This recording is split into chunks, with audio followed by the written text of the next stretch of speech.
Ito ang tunay na mayaman. Nakachinelas.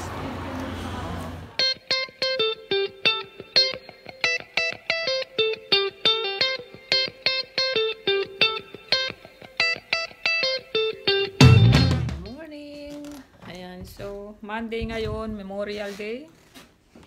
Ayan, halika kain na. Ano ngayon? Memorial Day? Oh, walang pasok sinaayan ngayon. Ayan, so nakataon din, malaaking duty ngayon. Pusit ang niluto ni Glenn.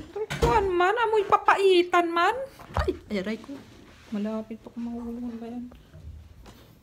Ba't amoy papaitan? Aray, parang natusok ako. Oh, ano ba ito?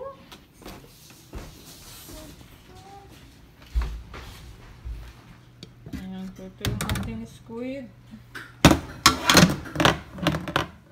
Hi guys! So, 5:30 ng hapon at kami kakain, magdi-dinner lang sa Shake Shack. Ayan, so bukas uuwi na si Daddy Glenn. Mga 2:30 daw siya alis dito eh. Hindi na niya kayo yata mahintay. 2:30? Dahil, oo. Kasi 4 o'clock yung flight niya. Then ako may pasok bukas. Hindi na ako hindi pumasok bukas kasi 4 days na ako makasunod na walang pasok. Kaya sabi ko, hayaan mo na. Ayaw ko na makipag-change ng mga schedule. Gano'n. Nasa loob ng mall yung Shake Shack.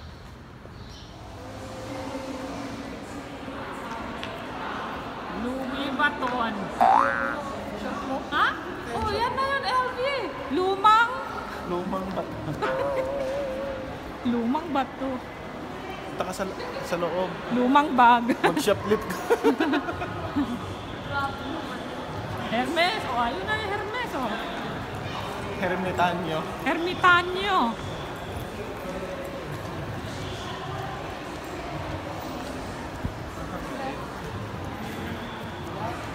Oh, sige na, mag-shop na kayo. Mayayaman kayo. Nakachinelas. Ito ang tunay na mayaman. Nakachinelas. Kuya. Ang forma mo, kuya. Oh, napipicture. Ayan.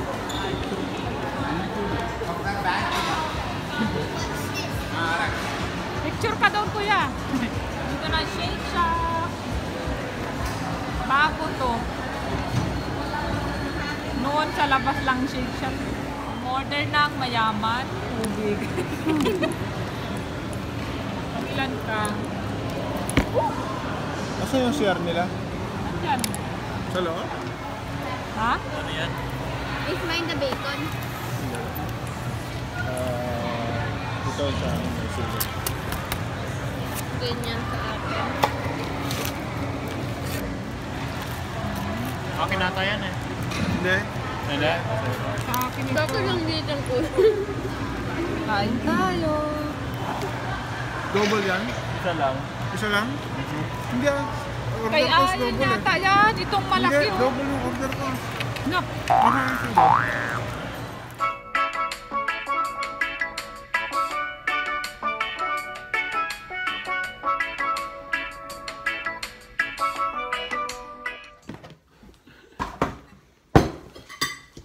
Tapos na. That's the vlog of the day. Nagalang.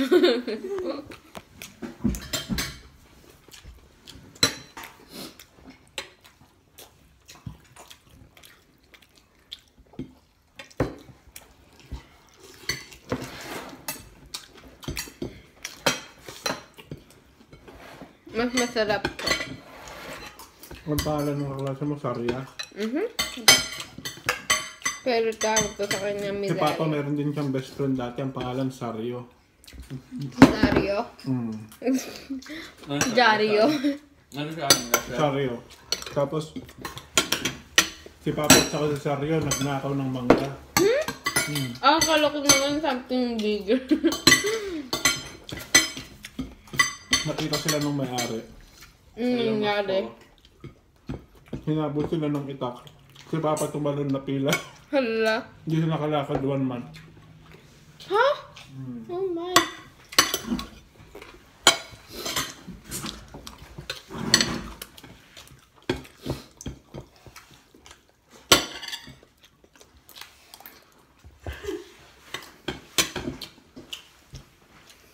Good morning! Ayan, so nag-aalmusal ako. Mag-alas 11 na pala. Wow, alas 9 ako nagising. Ayan, so itong niluto ni Glenn kahapon. So hindi nakain ni Ayan nung wala na si Glenn. Nagluto sila ng itlog. O, diba? And then may konting rice doon. And then yung aking kape. And then alam nyo ba, bumili ako sa H-Mart ng ginisang bagoong. Ayan, so hindi ko napansin, spicy pala siya. Ayan, so hindi ako mahilig sa maanghang guys eh. Parang kung yung iba magana kumain, pag maanghang ako naman nawawala ng gana. But sana makain ko naman ito.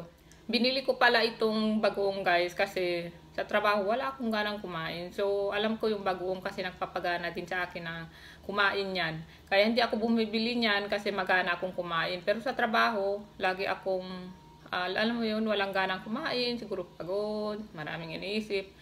So sabi ko, bumili nga ako ng bagoong. Pero syempre, hindi ko painitin yan kasi sa break room namin meron kaming microwave oven kung saan pwede kami magpainit ng pagkain. Syempre, hindi ko painitin kasi mabaho yan para sa kanila, diba? So, ayun. Kaya lang, spicy pala. Anyways, ayun guys, kakain muna ako. Hindi ko to ubusin, ang dami nito kasi ulam. So, yan, konting kanin lamang. Then, syempre may matitira pa rin dito sa ulam. Ayun guys, so almusal lamang ako. Pero subscriber, sabi niya, parang nakita daw niya si Mamang sa concert ng Aldab sa California. Hindi po si Mother yun. Sabi niya si Mother pa daw yun. Hindi po, dahil paano siya makakapunta doon. Bok choy pala ito guys. Bok choy tsaka itong tokwa na may giniling. Ginisa yata ni Glenn to sa oyster sauce. Kain tayo.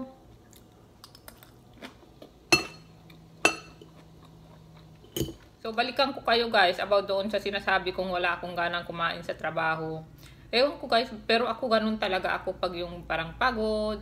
Gusto ko yung relax akong kumakain, wala akong iniisip at wala, parang dito sa bahay or kakain kami sa labas, magpamilya, ganyan nakakakain ako. Kasi kahit noon nung estudyante ako, yung nag-nurse ako diyan sa atin sa Pilipinas, nagtataka yung mga kaklase ko, pati yung teacher ko sa duty, kasi pagkakain na kami, ang liit ng baunan ko, yung ganun. Tapos hindi ko pa maubos yun, maliit na yung baunan ko. Sabi niya, ang liit naman ang baunan mo. Mabubusog ka na ba dyan? Sabi ko, hindi ko pa nga maubos to, ma'am eh. Sabi niya, grabe naman yan, nagda-diet ka ba? Hindi naman po. Pero yung parang sabi ko, wala lang talaga akong ganang kumain. Kasi pag nag-duty ka rin, biyahe pa lang dyan sa Pilipinas, papunta sa mga duty mo, pagod na pagod ka na. And then pagdating sa duty, hindi naman yun na parang, okay lang sana kung duty lang ginagawa mo. Bibigyan pa kayo ng mga quiz, marami pang ginagawa, marami pang mga reports, alam mo yung ganun. So, ang dami mong iniisip, ang dami mong intindihin, wala ka nang ganang kumain. Kaya ganun ako guys, kaya sa trabaho ganun din. Kaya yun, naisip kong bumili ng bagoong. Kasi ito ang isa sa nagpapagana sa akin kumain itong bagoong. Naalala ko nung high school ako, meron kaming kantin doon, nagtitinda ng bagoong, ganito. Bagoong gata, ang tawag namin dito. Nagtitinda sila ng ulam at saka mayroon din silang ganito. And then, yan lang binibili ko. Wala akong ulam, as in yan lang.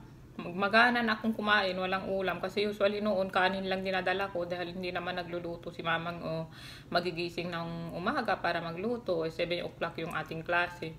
Ayun, so minsan yan lang. Magana na akong kumain. Meron pala nag-comment sa comment box natin guys about dun sa pagsimba namin na sa Pilipinas daw ang daming tao. Doon daw, dito sa simbahan wala. Actually, maaga talaga kami pumupunta ng simbahan. Puno talaga yun. Minsan nakatayo na yung tao sa likod.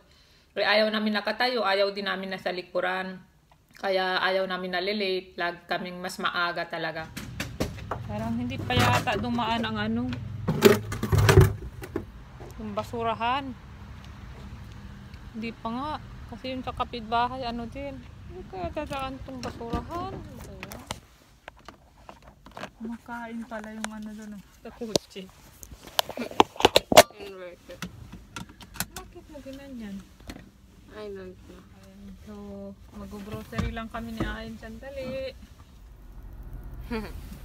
Kasi naman magpo-converse pa talaga. Pupunta lang naman dyan sa tabi.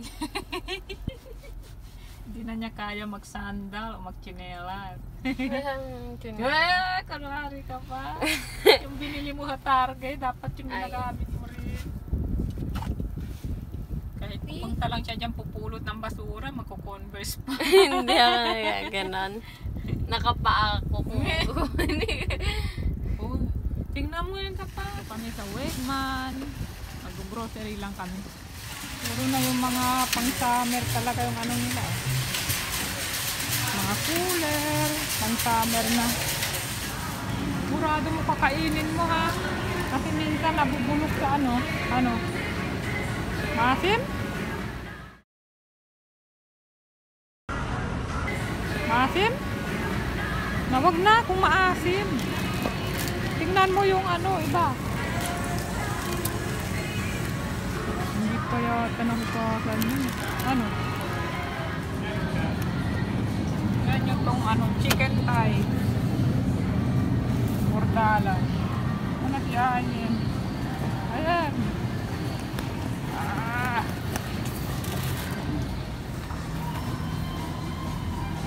Ano yun? Kinuha mo. cinnamon taste. Mas masarap siya. Wala ako ng cranberry juice. Berry. Ito na lang. $3 siya. Tawag mo. Chicken flavor mo. Ha?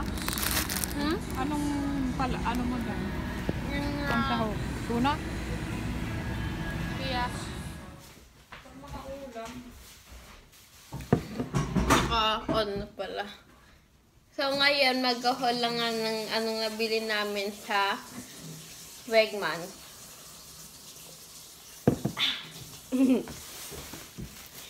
So una, tissue, cottonelle, and then lipstick. Raisin Rachel. Hindi siya mag-focus.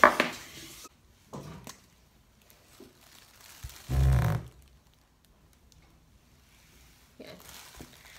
And then, mamili din ng chicken breast. Thighs. Bumili din ng rice crackers, rice cakes, and this is caramel corn. Masarap siya. Healthy pa, I think. Double chocolate crave,